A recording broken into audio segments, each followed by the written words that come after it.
All right, people. So in this video, we're going to be talking about something that's called the Crusades. Okay, so the Crusades are actually a series of holy wars conducted mainly by folks in Europe who were Christian against Muslim-controlled areas in the Middle East. Okay, so if you can remember back to last unit and the unit before that, we studied Islam, and Islam kind of spread throughout the Middle East. It conquered Jerusalem. They had territories in the Middle East. They had territories in Africa, but they didn't quite get into Europe.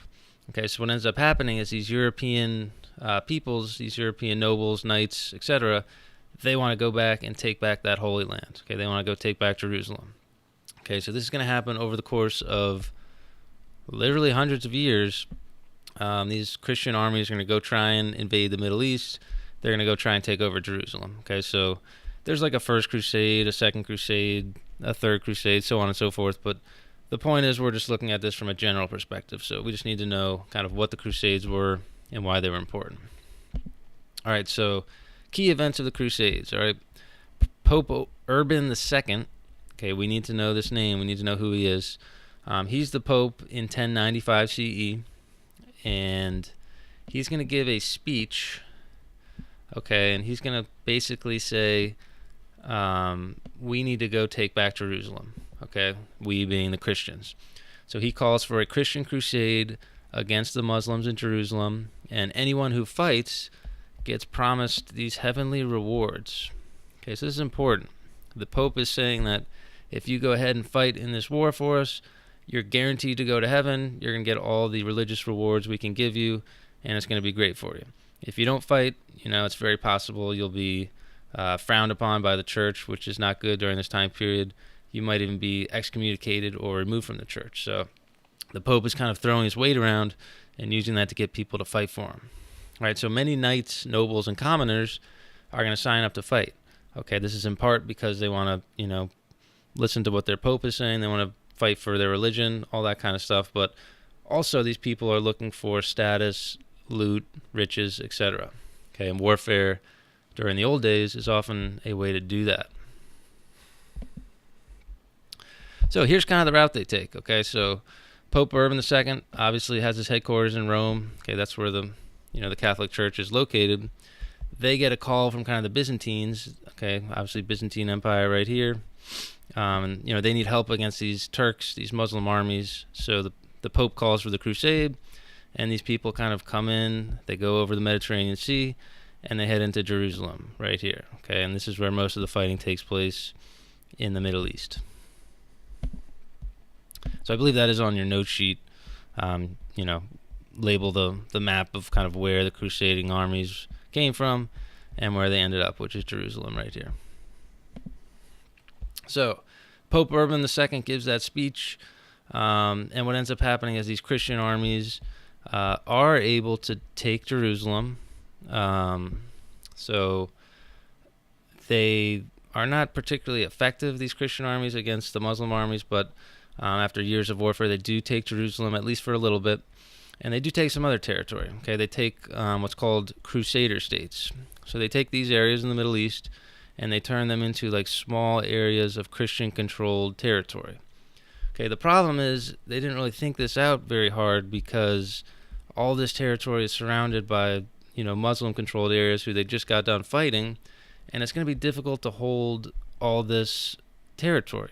Okay, because their lines of supply are coming in from Europe, and it's going to be difficult for them to kind of hold out without, being far away from home. They don't really know the terrain that well, and there's a huge army kind of, right next to them here. Okay, so they do take over Jerusalem. They do establish these Crusader states for a couple of years, but what ends up happening is Jerusalem gets recaptured by a Muslim leader known as Saladin. Okay, so here's a picture of him on his horse. And this kind of shows this picture as well. Kind of the Muslim armies often fought on horseback. They were good with bow and arrow. They were good with swords as well. And, the Christian armies, they fought with, their plate, their mail, their big heavy suits of armor. And this wasn't the best idea in these huge territories. Okay, the other thing with the Christian armies is they were kind of just cobbled together, right? Every knight serves as noble. The nobles are often fighting with each other. They don't like each other a lot of the times. and it's not like a cohesive unit, whereas these Muslim armies were often very well trained, very cohesive. They were fighting on their home territory, and for the most part, they were able to recapture Jerusalem and recapture most of that territory that the original Crusades kind of captured. So another key event of this crusade, so we had that capture of Jerusalem, and then subsequently Saladin takes it back. Another thing that happens is Constantinople ends up getting sacked by Western Crusaders. So you might be thinking to yourself, why would Constantinople get sacked if that's also a Christian territory? Well, it just kind of shows that these Crusaders, a lot of times, some of them were in it for the right reasons, some of them were in it for the wrong reasons, and a lot of times on their way into Jerusalem, they went by ship, they went by land, and almost half the army would be lost. Okay, they would go try and loot cities, or they would go try and fight battles with just random people looking for riches, trying to increase their status. And one of the things that ends up happening is they get to Constantinople during one of these crusades, and things happen, political events unfold, and all of a sudden the Crusaders are, in Constantinople, burning churches and killing people. And this is kind of one of those stains on the legacy of the Crusades. Okay, so a lot of times these Crusaders weren't exactly doing things the way you would want them to conduct events, given modern standards. So here's a picture of that sacking of Constantinople. So you can see kind of these crusading armies, looking for riches. They would be burning, looting, etc. And this happened, in several cities, believe it or not, over the course of the Crusades. So ultimately, what are the effects? Well, ultimately, the Crusades are not successful from a military perspective. Okay, the Christian armies don't, hold Jerusalem. They don't hold territory in the Middle East for long periods of time at all. But what it does do is it weakens the Pope. Okay, and it also weakens the nobles. So why does it do that? Well, the nobles were the people who were fighting in this war for the most part, them and their knights, and they were losing, men, they were losing knights, they were getting killed, they were getting sidetracked, getting involved in that looting, and that just made the nobles a little bit weaker. Okay, the Pope kind of ends up looking silly because these crusades are like a big drain on manpower and resources and all that stuff, and the Pope his power declines as such, and that leaves us with kings, the big people in charge. Their nobles aren't as strong anymore, the Pope's not as strong anymore, and now the monarchs can kind of utilize more of their control. Okay, so one of the effects is the monarchs getting more powerful. It's going to weaken the Byzantine Empire. That sack of Constantinople contributes to that. It's just a constant drain on their manpower, their resources, their fighting, their economy, and the Byzantine Empire gets weak. Eventually, it will get captured in 1453 by Ottoman Turks. Okay, these people are Muslim, and that's basically the end of the Byzantine Empire in 1453. So, kind of the last vestiges of that old Roman Empire. Remember, that started in the 300, 400 CE, or at least the Roman Republic did. That kind of ends in 1453, so almost thousands of years later. Now, this is a picture of that siege of Constantinople in 1453. So you might see this again, kind of a famous little painting here. We can see the Muslim armies kind of sacking the city, climbing up the walls, capturing it, etc. So the effects. Okay, why is this important? Basically, it's going to stimulate trade throughout the Mediterranean Sea and the Middle East. All right, so believe it or not,